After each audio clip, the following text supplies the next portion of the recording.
Hey guys, welcome back to Honey in the Rock, episode 42. I'm Sophie, and today I have a special guest. This is Olivia. Hi. So, we tried to record this one time, and I messed it up, and so that recording is gone. They did an intensive investigation on where our audio went, and it's nowhere to be found. So, here we are again. But me and Olivia met at Girls State, which we went to last week. And so we're just going to talk a little bit about our experiences there and just things we learned. So if you didn't go to Girls State, don't tune out. This should apply. And I think it's just good advice for lots of different situations in life. So thank you for re-recording with me. Well, I would love to. I'm honored. I'm honored to re-record. I said it's we did on purpose just so we could talk again, but yeah. Okay, so what is your testimony? So, I grew up in the church. I've always been my earliest memories are in the church. I've always been a Methodist. Denominations really don't make sense to me, but I've grown up in the Methodist church. And I feel like growing up in the church, I always knew who God was, but I didn't really know how to have a deep relationship with him, because in my head, he's always just been there. And so for now knowing how to have a deep relationship with him, looking back, I realized I knew who he was, but I didn't have a relationship with him, and I didn't know how, because I just assumed I already had one because I knew who he was. And I would pray every night, and I would pray before I ate, but it was because it was habit and not actually coming from my heart,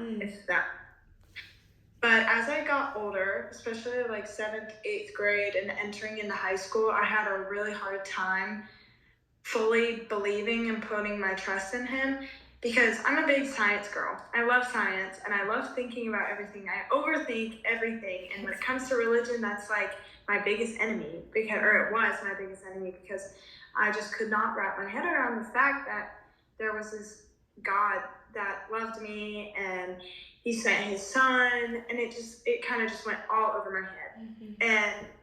But it wasn't until this year, when I took a psychology class, we were asked to write for 15 minutes about just whatever was on our mind. And the assignment would, it was through an online platform that would take what you wrote about and put it in these sections, and it would compare it to other people's thoughts, or the average person. It would tell you how much you thought about something, and whether you were obsessive or and it told me that my religion category was way over, because that's all I just literally just wrote about how confused I was and how I felt bad, because I have grown up in the church. I've known God. I wanted to be close with God, but I never felt like I was. I always felt like I was watching from afar.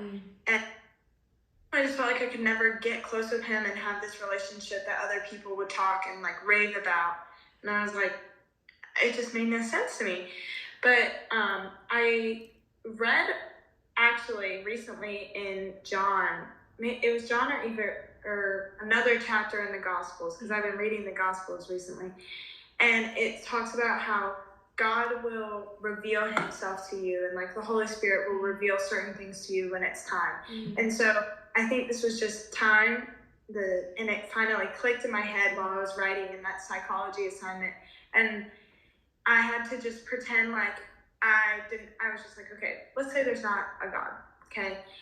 Nothing can come from nothing. And so it just clicked in my head that there had to be a God, because even if the earth came from the Big Bang Theory, and we're, something had to create space and create all the things, it couldn't have just always have been there. And so it just clicked in my head, and ever since I've really dove into the Gospels myself, and my faith has just been strengthened through going to church more. And actually, I just feel I don't know, I've just been transformed, really. It just finally clicked, and I was oh, I get it now. So yeah, that's so good. And I think one thing is, I don't think doubt is talked about enough, and there's such a shame centered around doubt. Now, I think there's a point where doubt if it becomes like over controlling and you stop believing, then Satan's really like attacking you. But I think doubt can make your faith stronger, and also like it's okay to have questions and to work through those questions and work through the doubt, so then you can come out on the other side like believing in Jesus even stronger. And then also like how science and the Bible align so well. I had a friend come on the podcast recently, and she talked about how science and the Bible aligned. And then after we recorded that podcast, I just dove in even deeper and started reading books on it and like all these things. And it just was like so cool to see how like God created the scientist and God created. And so it's just like really cool to see all of that. So thank you for sharing that. And so the next thing was, what was the most impactful part of PGS for you? Probably how much I realized I could trust in God. This whole week, or the whole week that I was there, I came in with no expectations, and I just really truly, let my hands off the wheel. I was like, Jesus, take it. Mm-hmm. And he did amazing things, and it was just a great kind of test drive, because I know in my own life and being at home, I'm kind of a control freak. And so it's hard to know how to fully let go and just give it all to God. But this really just allowed me to do it in like a space where I ultimately had no control over what was going on in my day. I had no control of the outcomes of elections. And it was just a great kind of like practice run to see like, oh, this is actually really easy. And I actually had a lot more fun when I'm not stressing about things that I can do, and when I just like give it all to God, because that's ultimately like how life works out anyways. Mm-hmm. And but also something really impactful was just the people I met. I feel like everybody I met and became friends with, they made me want to be a better person, and it transformed the way I think about my life here at home and my friends here at home. And also something somebody said, one of the speakers said, is you're the CEO of your life. Mm-hmm. So you pick people out when you want to. And I feel like I still need to implement that in my life. Mm-hmm. It's still, I haven't kicked anybody out yet, but I think going into my senior year, I'm really going to apply that, because it is true. I mean, you are the sum of the 5 most people you hang around with, and I can say for a fact that the people I hang out with at home are probably not the best people, and they don't make me want to be a better person. So yeah, that's so good. And especially it's like the CEO of your own life, in the sense of like when people are not pulling you closer to the Lord, or not pulling you closer to things that you're trying to strive to be more like, then it's like, oh wait. And I think we kind of forget that we're obviously not in control. I think that's what you were just saying. We're not in control. We learned last week that we weren't in control, but to realize like we are in control of our actions, and we can control, what we're putting in, and then what you put in is what's going to come out. So that's really good. I think the most impactful part for me was just to see like how genuine people were, how genuinely nice people were. I think we just kept saying like, when are people going to be mean? When are people going to stop? Like, when's this like fake face going to come off? And like we realized throughout the week, like people genuinely were just kind. And that was just like really encouraging. And I think something we also were saying was like, it kind of made going to college seem less stressful, in the sense of like, you can make friends, you can have an impact. And so for me, the most impactful thing was just like making new friends, and then also just like laughing. That goes into another question, so I'll save that answer. But I think it was just like making new friends, but also people just being so genuine. So I really appreciated that, and just like meeting you and so many other girls that were just like so kind. So I like that. It was also very impactful to see. I know we talked about this in the other recording, but it was really impactful to see how you could have a genuine relationship without it centering about other people. I feel like in high school and in my relationships at home, a lot of conversations revolve around others and what others are doing, and it always makes me feel gross. And even though I don't always partake in, the gossiping, I'm still there and I'm still involved, and I will admit that I don't really say anything to try and stop it, because I don't know what to say. Mm-hmm. And so it was just nice to even see that it's possible to have those relationships and to just genuinely have a good time with ourselves and with each other and not even like think about the world or the people around us. Yeah, that's so good. And I think that like really applies not super much. I was about to say super much. That doesn't make sense. But really to college kids and high school kids of just like, but even adults, like I know them, like there's a lot of mom groups that just like gossip. And so just to realize that you can have fun, you can have conversations. And sometimes it's like, well, if you don't gossip, then what are you going to talk about? But there's so much to talk about. There's so many things to laugh about and you don't have to bring in other people. You don't have to talk about other people. So that's such a good thing that I really appreciated that from this week. Okay, so what was your attitude going into Girls State, and then what was your attitude and just like emotions going out, leaving? Going in, I was very hesitant. I didn't really want to be there. I knew it was going to be a resume booster, so I was looking forward to saying I had done it, but I didn't. I was honestly very scared because I knew it was a government camp, and I don't know much about government, so I felt like I was behind. And that's one of my fears, is just like falling behind and being behind. And so even before even being there, I was like, oh, I don't know enough, and I'm behind everybody else. All these people are going to be like top 5 in the class and not like, top 10%. And we're all ranked really high. Obviously we were elected to go, or like invited to go, but I thought the girls would be mean and entitled, and I just thought I wasn't gonna have a good time. Also, I knew I was staying in a dorm, and so I was scared my roommate would be very weird and like sitting and watching me sleep.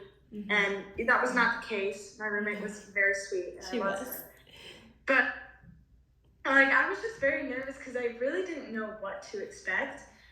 But leaving, I'm so glad I went. I came home and would not stop talking about it. I'm so glad I met the people I met, because they're like my bestest friends now, including Sophie. And it's just, it really was, their whole slogan was like, oh, a week to change a lifetime. And it really was a week to change a lifetime, not only because it empowered me and like really showed me I am the CEO of my own life. I can take initiative. I can be confident in myself and my abilities. And I also, it just taught me a lot about myself and about what I'm capable of. Yeah. And so glad I went. And I had a great time. Yeah. Mine was like really similar going in. And I think the last night we all were like sharing about like how we felt going in and how we feel leaving. And a lot of them were like, our moms made us go, or, this is good for the resume, or things like that. But I was just so nervous going in. I didn't want to go. I keep saying this, but when my mom had gone and I just kept hearing like my mom talk about how great it was and all the things, and I had such a bad attitude going in that I was like, I don't want to have fun, so I can prove to my mom that I was miserable and that I was right and she was wrong. But that was not the case. And so I was just so nervous to go in. But I said when I got chosen from school, and then as I was doing the interviews to get selected to go, we started praying, and we were like, if the Lord has something for me here, then I'm going to get in. And if he doesn't, then I'll just get to say I was a finalist or whatever. And quite honestly, I was hoping that I could say I was a finalist is supposed to go to Girls' Day. I was like, that'll look fine on my resume still too. But then I got selected to go, and I was like, okay, Lord, you have something for me here. And I thought going in that what he had for me there was going to be so clear, because I was like, it's so evident that I'm supposed to be there. He has something for me there, but it's going to show up on my footsteps. And that was not the case. And so I would say around Thursday night, I had so much fun all week. After Monday went through, it was great. And meet so many fun girls, and I was laughing harder than I had laughed in such a long time. I was so joyful, and I really had such good conversations with people. And I was everyone here knows I'm a Christian, but I don't know if they know that this is such a big thing in my life that I want to share with them, so it can impact their life too. And so on Thursday, it was Thursday afternoon, we had an hour of free time, and I was in my room reading my Bible, and I was just feeling so defeated. I was this is I'm not making impact. I'm supposed to be here for a reason. I feel like I'm not doing what God is like wanting me to do here. And I was reading in John, and the verse John 13:7 says, Jesus answered him, "What I am doing you do not understand now, but afterwards you will understand." And that was just like such a true thing, because about an hour later, I was walking to dinner with a friend, and me and her were talking, and she's like, "Hey, like I couldn't sleep last night," and I was like, "Found your Instagram," and she said that she found the podcast, and I was like, "Oh, that was so cool," and I was like, "Oh yay, like great," but I didn't really think anything else of it, and like she said something, and I thought she was joking, and then probably like another hour after dinner, we were in an assembly, and they were calling what was the word again? Appointed, yes. The appointed people. And so there was like people who were appointed to be judges, there's people appointed to be like on the House and Senate, like all these people who were appointed and who like wrote these big bills and like all these really cool things. And then I heard my name called, and I stood up and I was like laughing, and you were like you were sitting next to me and you were cheering. I was like, what is happening? Like our whole group was just like looking at me, and I was just like could not stop laughing because I was so genuinely confused. And I was like, I think they just said I was the chaplain, but like everyone was cheering for the people who had already been called. And I was like, wait, what does the chaplain do? I was so confused. And earlier in the week, I jokingly said, I was like, oh, I'll be the chaplain, because I knew I didn't want to be like in the House or the Senate or any like government type of thing. And it was just like such a sweet thing, because it genuinely like I had just read like a few hours before the Lord saying like, you don't understand what I'm doing now, but you will later understand. And so I don't understand everything that the Lord did in other people's hearts at Girls State yet, and I might never understand, but I had the honor to get to see a little bit of what the Lord did there. And I also I was like, as I was sitting in my room reading my Bible that Thursday night, our JC, like our junior counselor, came in and brought me in a letter, and it was from my brother's girlfriend, and it said, have I not commanded you, be strong and courageous, do not be frightened, do not be dismayed, for the Lord your God is with you wherever you go. And that's Joshua 1:9. And that was just like super encouraging of just like, I don't need to be afraid. I can be strong and courageous, because as I'm here, the goal I'm here is just to share the gospel, to be a light. And so it was just like all the right timing, because just to see like what the Lord was doing in my heart, it just like all ended up happening in like a span of 3 hours. And so it was just like so crazy. So that was long-winded, but that was just like my attitude going in, and then going out, I just like left so encouraged. So sorry, that was long-winded, but okay, my next question is, what was something that you learned that you would like to share with people?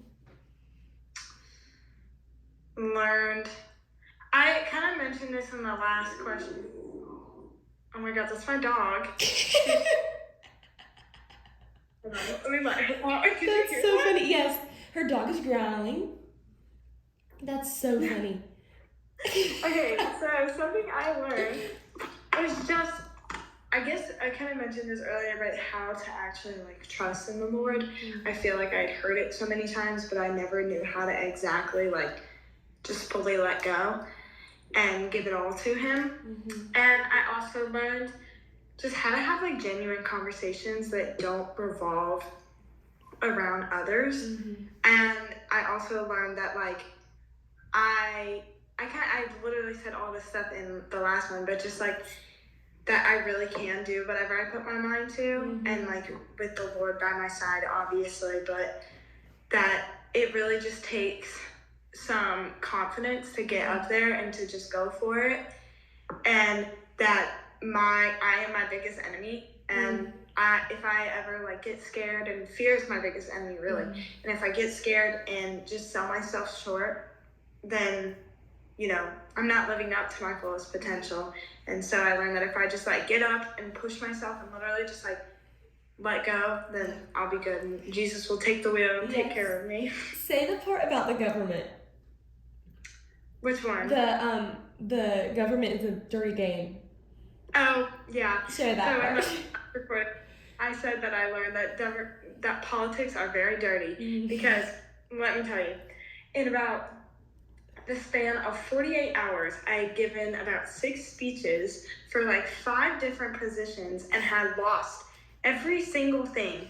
And it was because all the speeches were supposed to be off the cuff and we weren't supposed to have any script written. Well, I followed the rules. And I would have bullet points of like what I wanted to talk about, but that wasn't like I'm not having a script. I was being a rule follower. But these other girls, they would know that they were going to speak about, whatever they wanted to speak about, and they would have a script written. And of course, they would blow my speech out of the water because they had been texting their parents, they had been doing their research, they had, been practicing till 2 a.m. to get this position. And it's like, you're not playing by the rules. And of course, they would win because they sound good. And so politics is dirty, even when you're not even a politician and you're just pretending. Even though we were building a pretend city. It really was fun. So like Girl State, if you don't know, is like centered around government, and we're like building our own fake state. And then like on Friday we got to go to the state house, and if you were in the House or Senate, you got to go inside and argue bills. And I'm like literally not interested in government at all. I want to be a kindergarten teacher and I want to do my podcast my whole life. So I'm like, I have no goal of this, but it was really cool to learn, and it was really fun. But it was funny to see like people were super passionate, but then also like it was dirty. Like people would like attack other people in their speeches, and then they would win. Or like if people were yelling, then you like automatically win because it like riled people up. But my favorite thing was when tell them what your grandpa texted you after you lost. So my dad, I'd kept my family group chat updated with all my losings, and so I guess my dad had said something to my grandpa, and he's just a very blunt person. That's just that's his love. He's got hard love, and he texted me and he was like, I heard, you've lost everything you ran for. And he's like, now you won't be a politician. Or like just joking around. And but he didn't want me to be a politician. No, so that's why he's texting me, because he's glad that I'm losing. And because he wants me to be an engineer. Nice. So he was like, I'm glad you're losing. And I told some other girls in our city, and they were like, oh, I'm so sorry. Like, they thought he was being mean. And I was like, messing around, like that's just his. He thinks he's being funny. And then later on, he sent you know how Apple has like those little characters that you can put your face into? Yeah. And like a unicorn one with like heart eyes, and it just made me laugh. He doesn't really know how to work his phone, so I don't know if it was on purpose or on accident, but it was funny. So I know a lot of people were like, oh, I'm sorry, like it's okay, and I was like dying laughing. I was like, this is so funny. Like I thought it was hilarious, but it was like I only ran for one thing. I lost that one thing, but it was so fun to watch girls just stand up there and like give these speeches in front of a lot of people. Like it started out with only like 20 people, and then the next day you're doing it in front of like 300 people, and then 600 people, and there was just like a lot, but it was just like really cool, and it was just like so encouraging to see people just like get the courage to talk and like share things they were passionate about. But that was really funny. It was like, okay, so now I've learned that government is dirty game, but I enjoy that too. I think something that I learned was to be yourself, because people are going to love you for who God made you to be. Like, if you're going to say the jokes that you think are funny, because someone there is going to think they're funny too.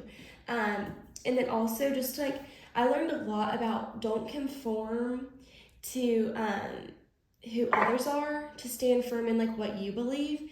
And I think that can be hard when you're in a new area, when you're trying to make friends, that just to like stand firm in what you believe. Like something like super small for me is like, I don't cuss personally.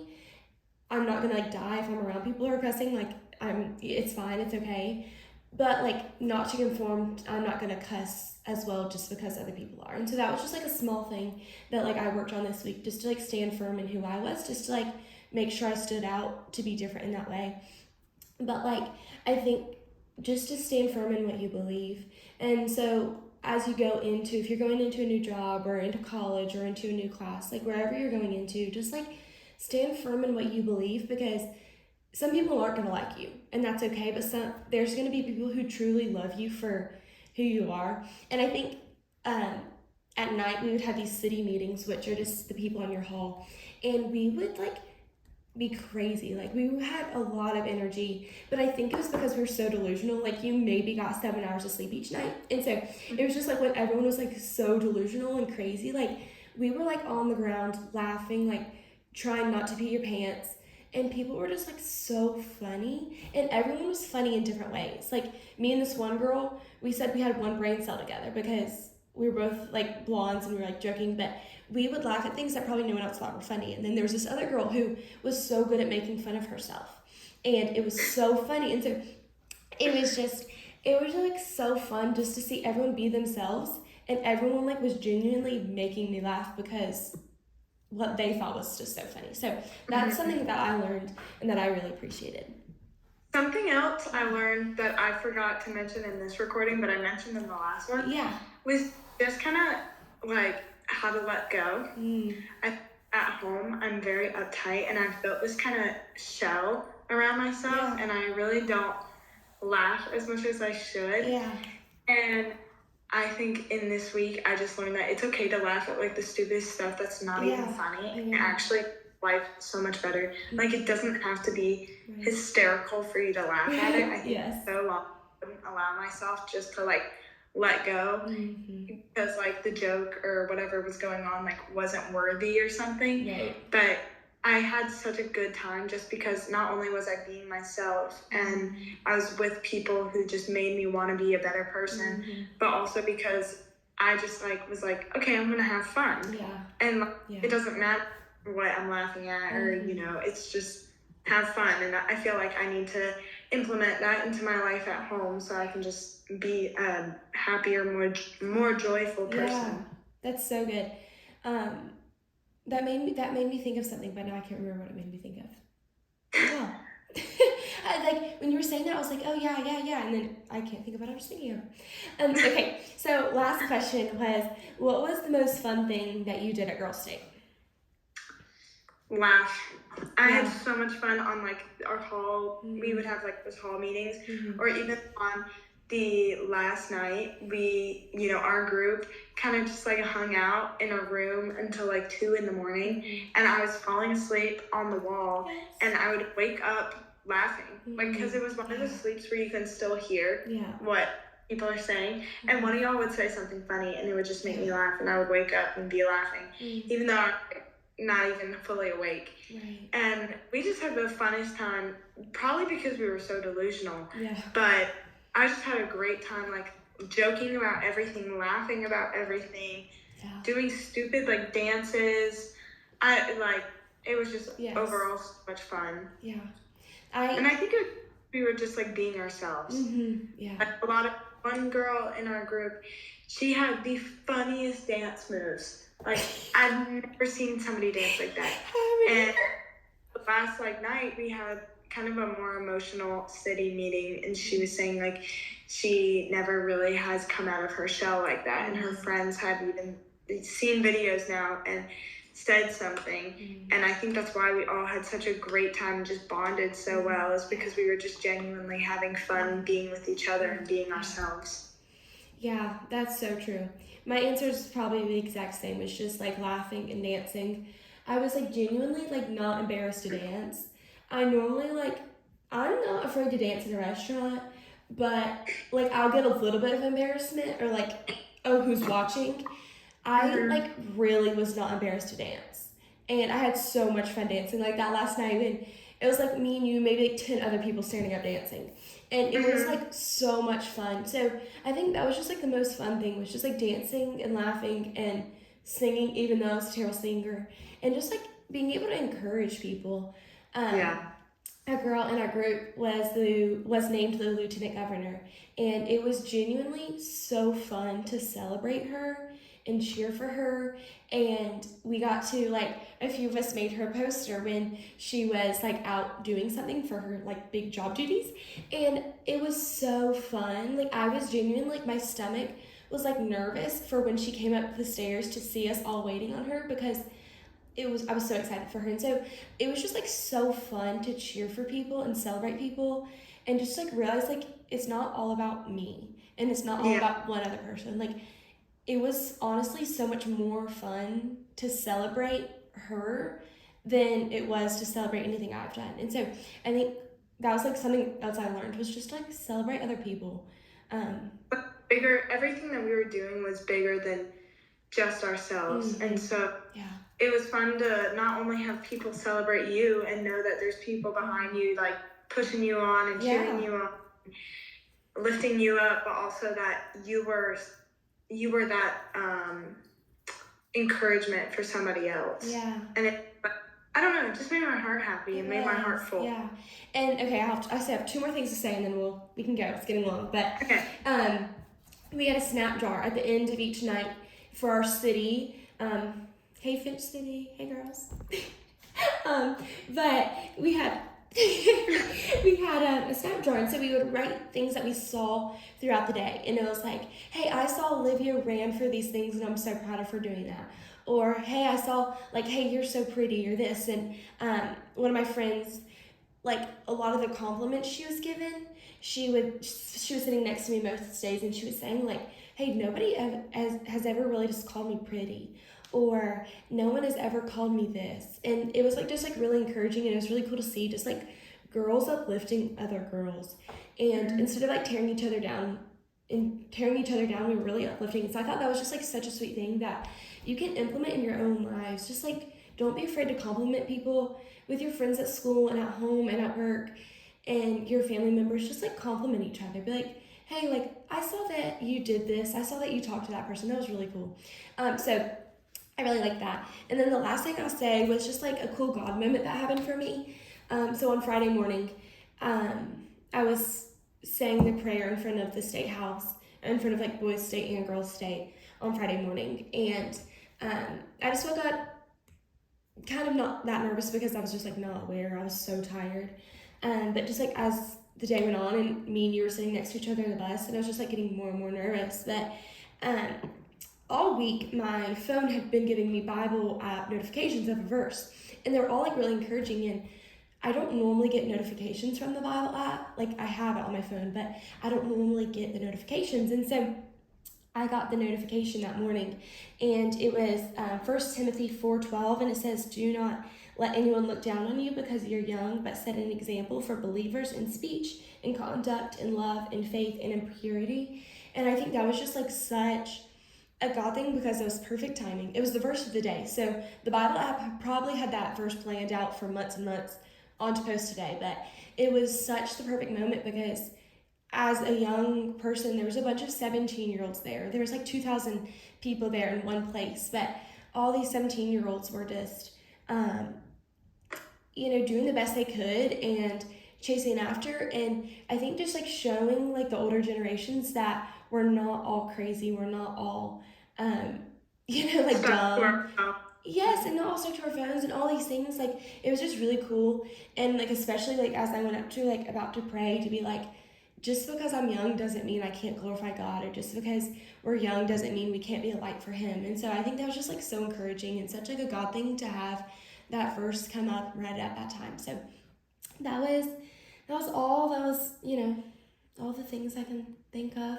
It was such a sweet week. I learned a lot. A lot of people will say like it's a week that you will, like, in the moment you won't realize how impactful it was until later. It's also a week that you'll never want to go back to. And that was like so true. It's like, it was so impactful. It was such a sweet week. I learned so much, made so many memories. I never want to go back. Yeah, I would never ever want to sit in Belk Auditorium and close my eyes and raise my hand or be told, please stop. Ever again. Like, if you did that, I'd probably go stir and start like rocks back and forth and like. I know it. Yeah. I know. And she was like, it's the most, because she went and she was like, it's the most fun I'll never have again. Mm-hmm. And I was like, that's so true. Yeah. Mm-hmm. And so our slogan was a week that'll change a lifetime, which was so true. It seems cringy or cheesy, whatever. And then I think the boys was, oh no, what was the boys' slogan?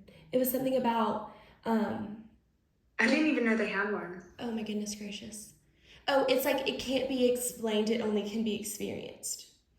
Yeah. And that also is so true. Like, I can't explain what happened, because if I explain what happened, it'll sound like we just spent hours a day running for offices and voting. But like, it was just so much more than that. So it was such a cool experience, and I'm thankful for it. And I was just like honored to meet so many cool people and sweet girls. So thank you for coming on again. And again. yes, and we'll have to see each other soon. Yeah. Yes. Might go to a rodeo. Yeah, we're gonna go to a rodeo. I got my cowboy boots ready. I have 4 pairs, so I can share. Oh, okay. So we're all at the same time. Perfect. Well, love you, and thanks for being on. Bye, guys. Thank you. Okay.